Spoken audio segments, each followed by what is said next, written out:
6 mana, roll a d20 if you so need to either draw a card or look at the top 3. This also gets to play Barbarian class, which is nice. Yep, we also Nether Puzzle Ward. I guess my only concern is how you winning, you know? You're playing basically just a spell slinger deck, so you just use her ability to let you draw a card from it as just basically as a Magecraft draw a card effect, potentially.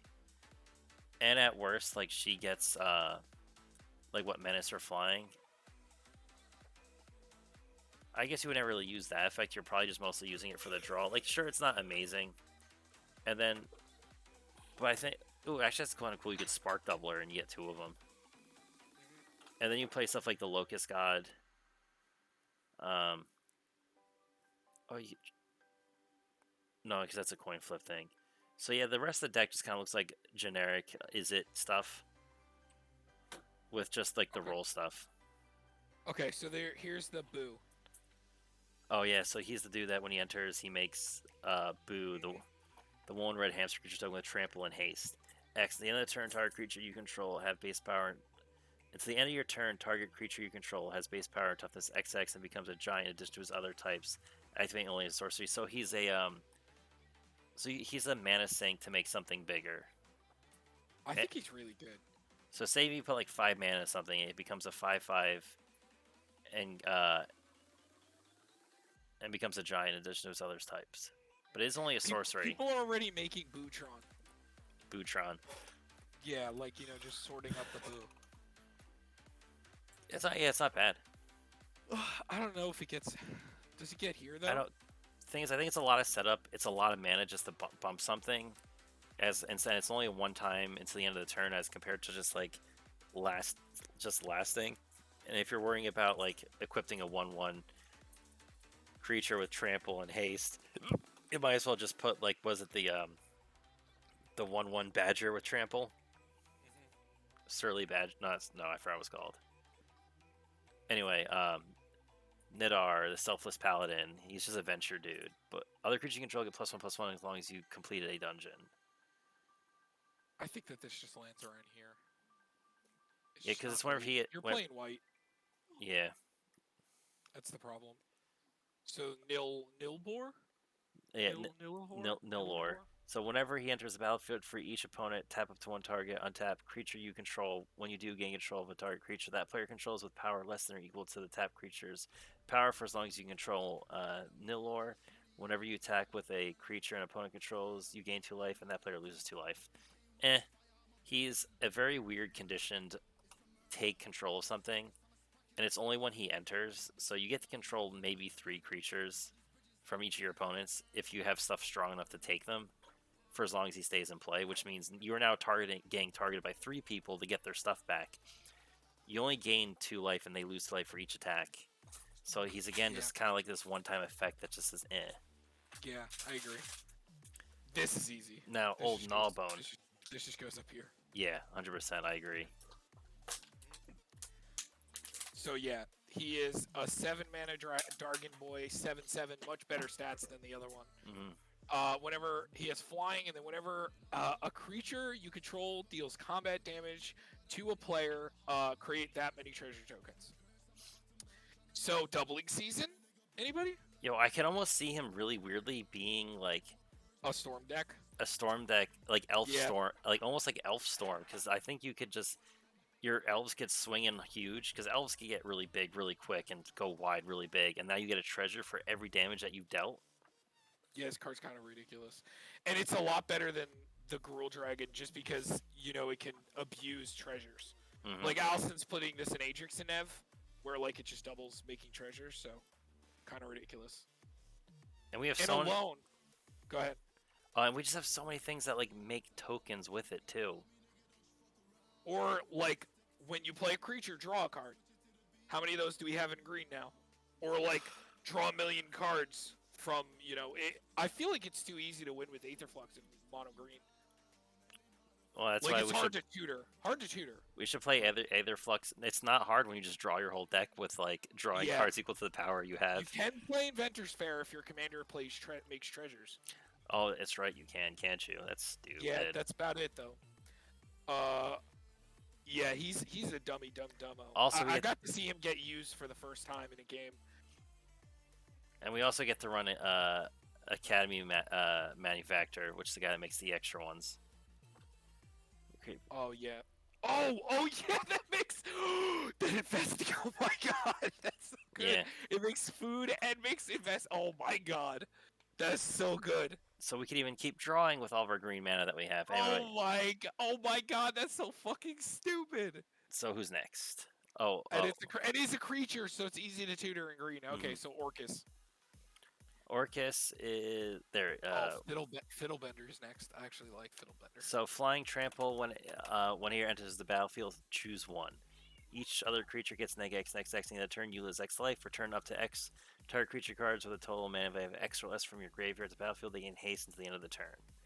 So he's a cool reanimator, but the top half sucks, and you do have to pay a lot of mana into him to have that happen as a one-time ETB, which sucks. It falls into here. Which also sucks if he dies, because then you have to pay tax and then the X cost.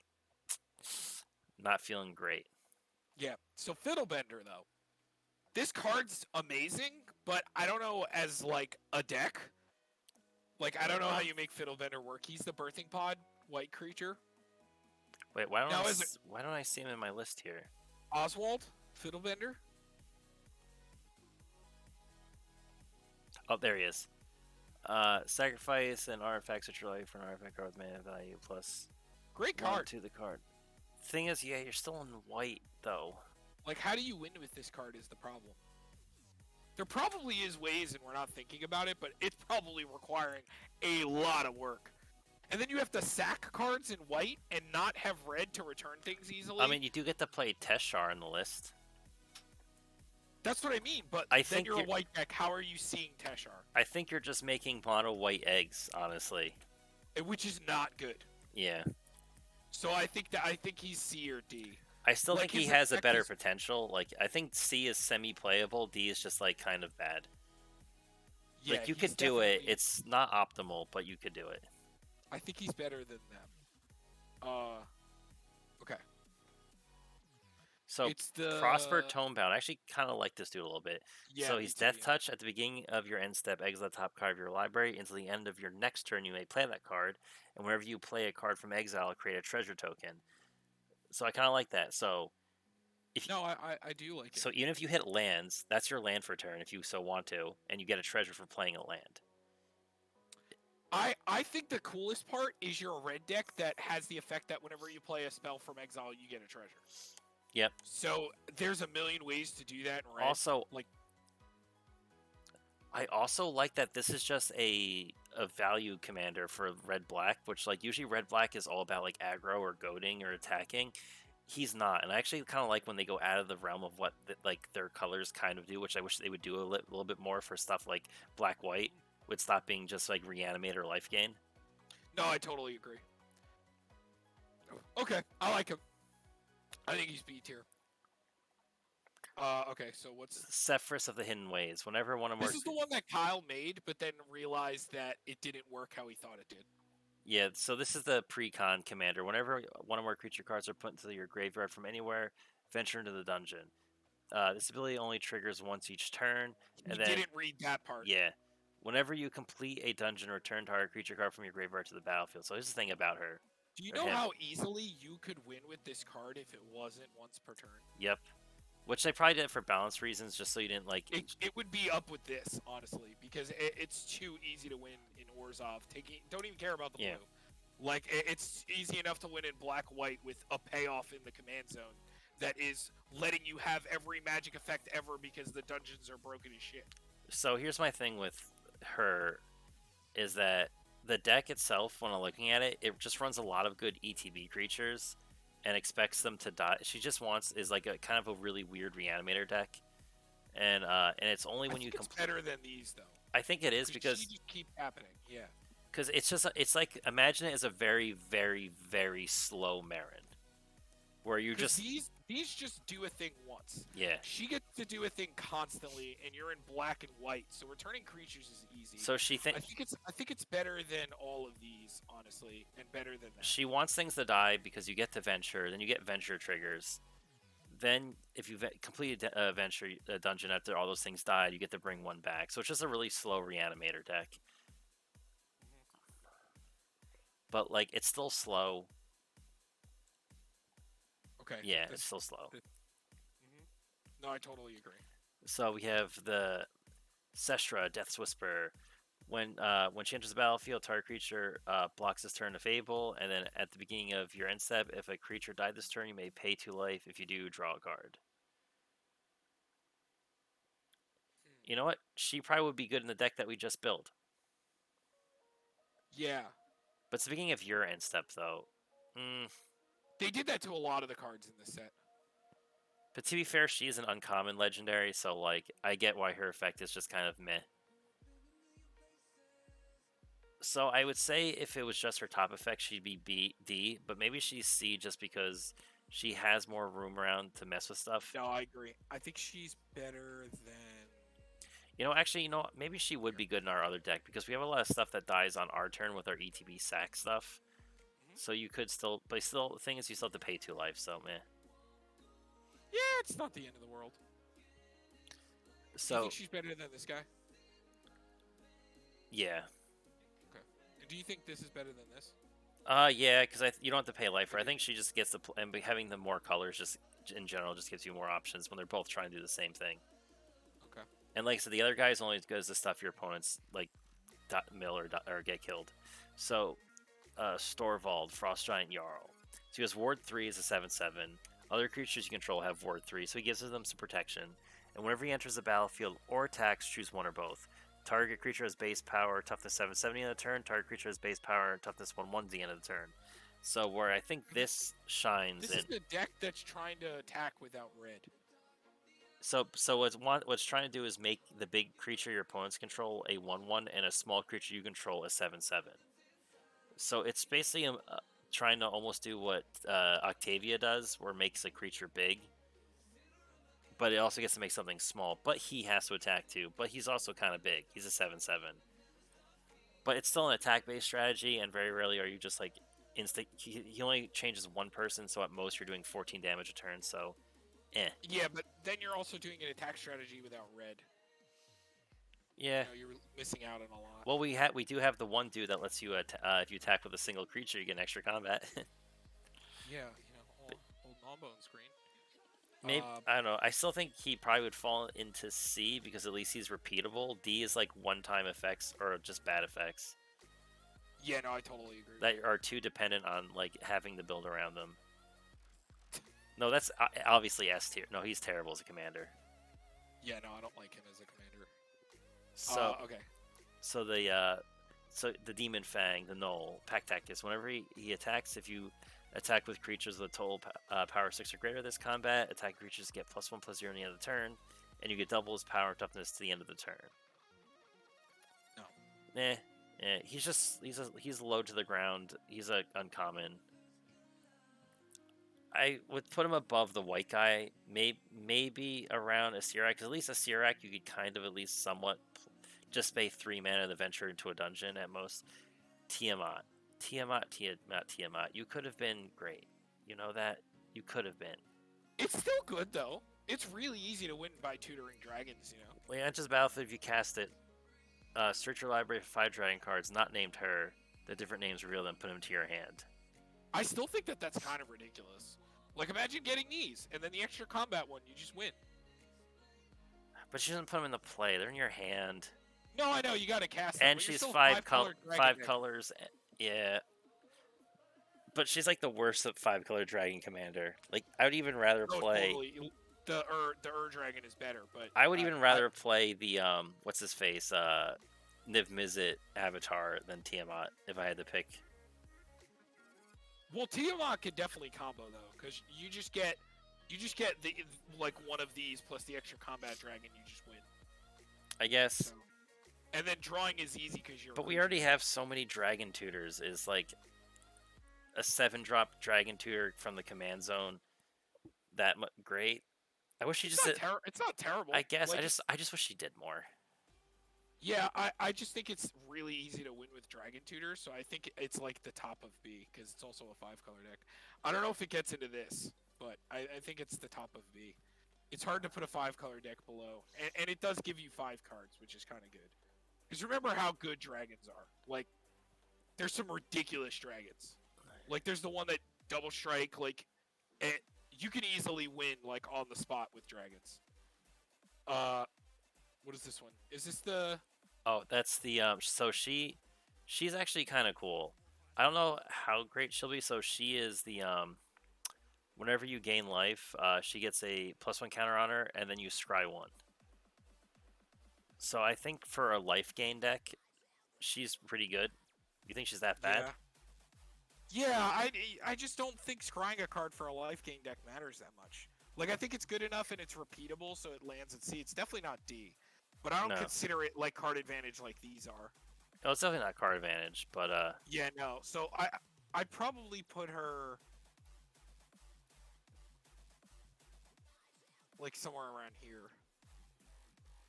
Just because the color advantage here, these effects are kind of better in the front. This draws, even though it's a weird draw. I think it's better than this. Remember, life gain decks are pretty popular, and I think she's in the perfect... Yeah, but you're not playing black. You're not playing black. Like, you don't have, like, a good way to win because you're not playing black. You're playing green. Like, green doesn't really do anything with life gain. Oh, green has a lot of... Green has a lot of life gain. Not really. Yeah, one of the third most played commanders in green-white is Trissani. Whenever a creature enters, you gain life equal to its toughness. Green has a lot of life gain. Well, that's because, you know, her, but, like, white plus, is, like... And we have green... it always has white. And we have green, like, Soul Sister effects that, like, we really messed with too much. There's one. And there's their unicorn that does it too. Isn't that green-white? Yeah. Yeah, so I said that they're always white. It doesn't matter. Well, no, I'm saying, but, like, we don't know, like, we didn't have a good commander for it, though. Oh, yeah, no, I get it. But Trissani's just amazing because you also win with Aetherflux. Trissani's better than this card, because if the commander's doing the life gain, it's 100 times better. I'm not saying it's impossible, but, like, I just think that black, like, I just think that black is really strong with it, because, you know, black just has a lot of way to abuse life gain also. Like, I think black and white go really well together with those. And, like, if you have all three of them, like, get to play junk with something, then we're talking. But, yeah, no, I get it. Tristante's great. But, again, Tristante is very different. She also gets to populate, right? Yeah. Yeah, so, like, but for an uncommon commander, like, I think she's not, like, amazing, but, like, life gain strategies are a really, like, one of the top most played types of strategies in all sorts of different colors. There's a lot of different ways to build it. Yeah, but they're not amazing, though, is the thing. Like, people just like to play them because they like to gain life, but they're not amazing. They can be. They're all right. Like, you give up a lot. Like, I don't know. I don't think they're that amazing. Like, I think that they're good, but, like, when you think about, like, some of the really strong, like, commander strategies, it kind of falls a little short. I guess. Like, I think about, like, playing wheels or land decks, and I'm just like... Well, wheels and land decks are, like... It depends on how far of a stretch we're looking at. Because wheels decks aren't, like, casual fun builds. Because to get all the wheels, it's not really doable for, like, a casual budget. Other than Wheel of Fortune, it's fine. And then lands in the same type of thing where, like, I guess it depends. Because lands can get really expensive, too, depending on how you build it. Yeah, but then I also built a $50 Tatiova deck that beat everybody. Yeah. Like, it doesn't matter. Like, the thing is like, I'm just talking about the strategy itself is just a little bit weaker than some others. Like, I'd put Reanimation before it. Like, I put Aristocrat before Life Gain. Well, Most Aristocrat decks are Life Gain. Yeah, so, Aristocrats, I think, fall into the Life Gain strategy. Yeah, see, I would think that I think, like, Yawgmoth is, like, a better, if we're considering that, like, is a better commander. So, anyway, here's another dude that could have been so much better. Varus. If it Reach forward one, whenever you cast a creature or a planeswalker spell, venture into the dungeon, it only triggers one cheat's turn. Whenever you complete a dungeon, create a 2/2 green wolf creature token. I think it lands around here. At least it's casting, and it's creature, and you're in green, so at least you get a little bit. So, here's a thing I will argue for the next dude. I think he could potentially be either high A or S with Volo. Whenever you cast a creature spell that doesn't share a creature type with a creature you control or a creature card in your graveyard, copy that spell. there are so many good creatures and so many good effects, and being able to copy them right like on cast is kind of nuts. Because like, and it also doesn't matter like what's in your deck; it's what's in play. So depending on Right. what you I mean, play, we did put Riku in A, so I guess I would kind of put him there, like the top of A. He's really good. because think of it this way, like We did put Riku in A, and I think Riku is better because you don't have to care, and you have an extra color. you just have to pay for him. He's just always free. But Riku is more things that true. you're copying and an extra color. It also gets to play red. And we also we get to play just like that deck. We get to play Twinning Staff and get 3 copies of every creature we play. Yeah, I think it's like a solid A. Like probably better than all of these. And you know what's really cool? If you run one shapeshifter thing like Clever Impersonator, you get a copy of that, and those enter as now you have 2 copies. It's kind of silly. Okay, so this guy, I don't even know what this guy does. Oh, that's the he's the dragon. It makes dragons, right? Yeah, whenever deals damage, you may create a 5/4 red and green dragon spirit token with when this creature deals damage. Sacrifice it. Whenever you roll 1 or more dice, you may have it deal 1 damage to itself. I don't like this. So whenever he deals damage to himself, whenever he takes damage, because he has an enrage, he gets a 5/4 dragon, and then you could roll a dice to make him do damage. I think he's the commander from the precon. Yeah, I don't really like him. Yeah, because I guess making 5/4 dragons. And then you gotta play like dice roll stuff, you know. Yeah, because he was built. Like if the dragons like rolled dice when they died or something, it'd be cooler, you know. Like I don't know. This guy though. Oh, and we got Xanathar last too. Oh, the boy. You know, I'd almost argue. See, here's the thing. I think almost all the double trigger stuff in like every type of form thing are definitely high tiers, because you want to look at stuff like what's the Sultai death, like multiple triggers, or the That's very different. But Tom, I'm just saying, just listen. So then we have double death triggers. Look at how much she's played. Anytime that something doubles triggers, or what's the we have other ones, don't we? Tulane. He doubles triggers. Cephus, or the dragon. Yeah, the giant dragon. So look at all the things that happens when they get double triggers and what happens to them, even when they're in 2 colors.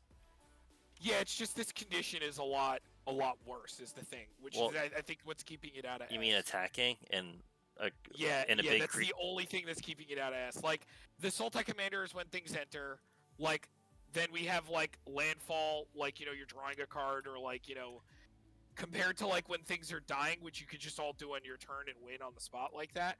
I think that attacking is just keeping him out of S tier. Man, having to attack. Man, I didn't know Gishath was that bad. Just attacking, man, it sucks. Dude, he didn't make it into S. He sat in A. Yeah, no, I agree. Yeah, he's probably an A. It's the only thing that's keeping him out is the fact that you have to attack, and also like being Gruul. Like he is missing out on some things. Like I can't think about it right now, but there probably is some. Like if this card was more colors, it probably would have been a lot better. Like if they made it Naya, there was probably like some more white things. Like this would be kind of good. You double venture, you know. Like I just think like Gruul decks are good. They're good. But just the double attacking, like, isn't insane. Like, we looked into a lot of the attack stuff, and it's strong, but it's not insane, you know? Like, nothing is just winning on the spot. Well, the thing is, most of the double of anything don't win on the spot. They're just a lot of value off of them. Oh, totally. Yeah, you're right. A lot of them aren't, you're totally right, 100% right. Which is why I think he's a strong A. Yeah. And I'm actually even a debate to put him here. I'm really excited to see what comes out of him, because I think he's going to be like a really cool deck to play with. I think Volo's slightly stronger. Volo's like an A, like a S, like an A minus, or like an A plus. Yeah. Yeah, honestly. So he's close, but like if it wasn't for that condition, like we put Riku in A, you know, like. I think that. But we're also that list was looking at the best commanders in existence. So we had the base them on that type of scale. Let's do Xanathar last. Okay, so here's what is this one? Zal fire. The fire. So trample whenever he's dealt damage. Venture into the dungeon. And he's a 7/3, so he dies really easy. He goes like here. No, the green deck's better. I would say he's even worse. So he's a 7/3. His effect only happens when he takes damage. He dies so easy. Yeah, he's the worst card in the set. So Xanathar. So here's the thing with Xanathar.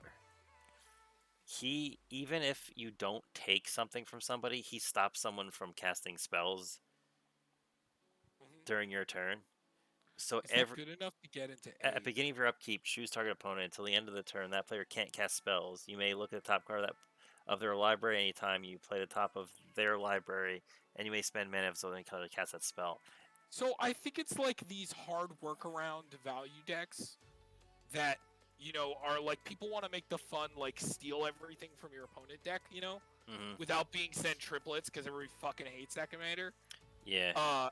Because it's so much worse. Because it takes out of your hand.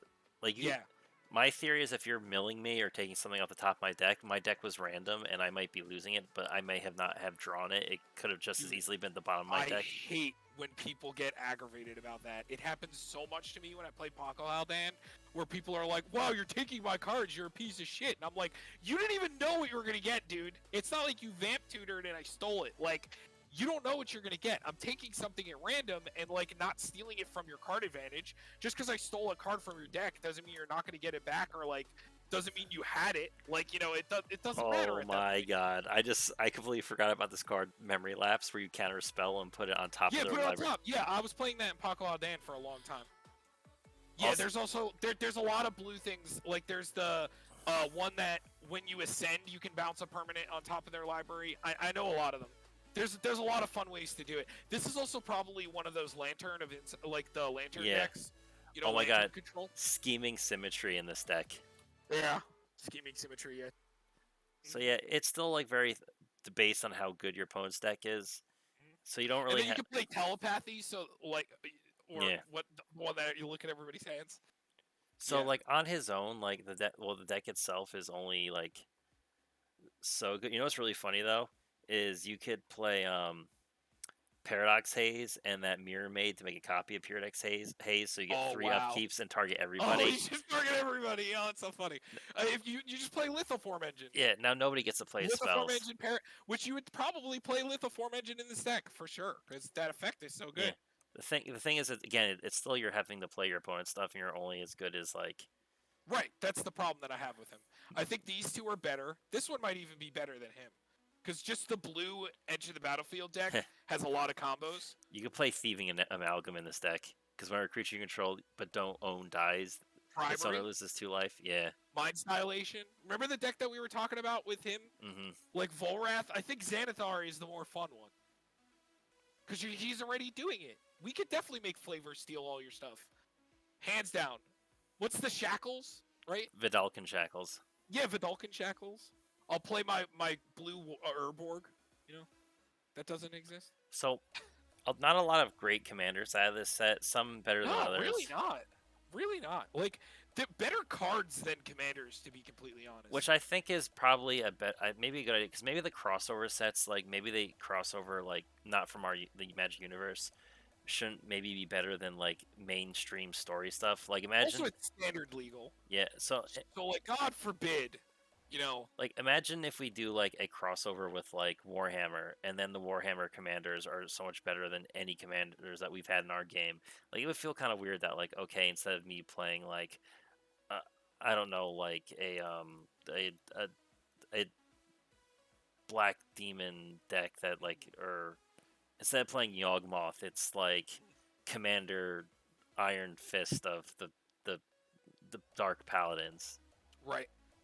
So, also, if we're talking about cards on their own, like, these two go up here, for sure. They're so powerful. Like, if we're talking about just cards in the 99, like, some of these definitely move up. Like, I think these two would be S tier, just because of how much mana they're making. It's kind of ridiculous. And like a lot of people in casual like to play decks that attack. So Tom, I did pick up the Moloku, the Clouded Mirror, because I do have the Spirit dude that came in the pre-con deck. Also, Lord of the Unreal is a card too. Illusion creatures you control get +1/+1 in hexproof. And we have Tooth the Imaginary Friend as an illusion creature. Oh, here's another one I like. Krovikin Misk. It's from Ice Cold Snap. Its power toughness equal the number of illusions in play, and it's flying.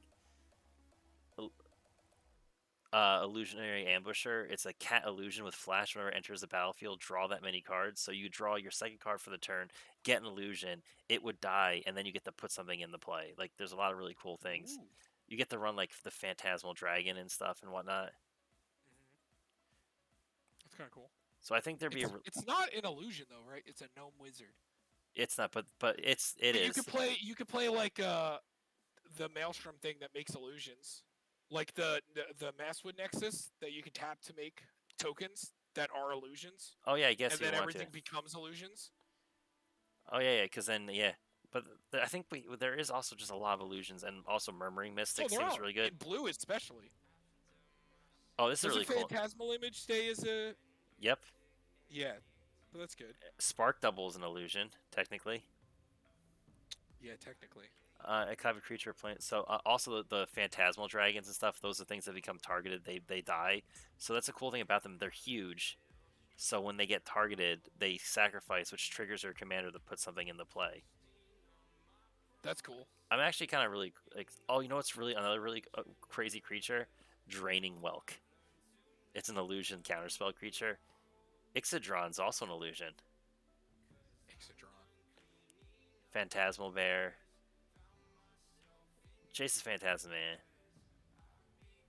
But Jace's Protection is a Wizard Illusion. Whenever you draw a card, put a +1 counter on it, and then put a loyalty on. We don't really care about that. Oh, that's right. This Mesmerize. This is the thing I really liked.